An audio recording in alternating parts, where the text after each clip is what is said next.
اب میں گزارش کروں گا آیت اللہ سید علی سیستانی صاحب جو مرجع وقت ہے نجف اشرف میں اس وقت، ان کے نمائندے حجت الاسلام جناب احمد علی آبدی صاحب سے جو وہ آئیں اور آیت اللہ سیستانی صاحب کی طرف سے جو پیغام آیا ہے اس کو مومنین کو سنا۔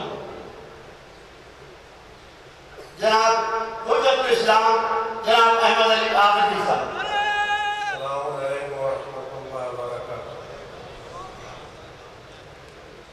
یہ پیغام ہے آیت اللہ سیستانی کے نمائندے آئے مرتضیٰ کی طرف سے کہ خطیب عرفان جناب مولانا مرزا محمد اشفاق صاحب اور علامہ خطیب اکبر مرزا محمد اشفاق صاحب کے فرزندان عزیز اور ان کے رشتہ داروں کے لیے آپ سب پر خداوند عالم کی رحمت و درود ہو۔ ہم کو جب یہ خبر ملی ہمیں بہت ہی زیادہ قلق ہوا، اور میں اس موقع پر وہی مرثیہ پڑھنا چاہتا ہوں جو امام زمانہ علیہ السلام نے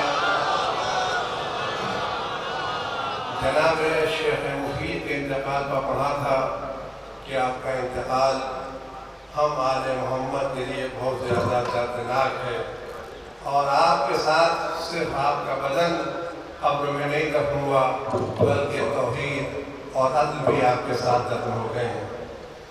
آپ بے مثال خطیب تھے اور اپنے زمانے میں نمایاں خطابت کرتے تھے۔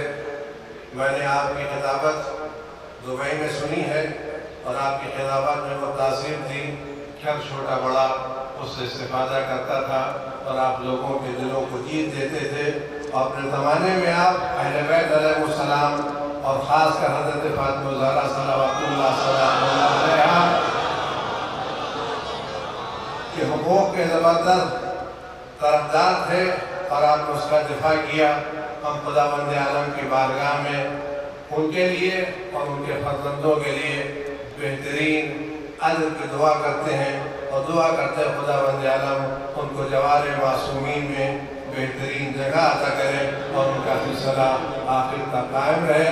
والسلام علیکم ورحمۃ اللہ وبرکاتہ۔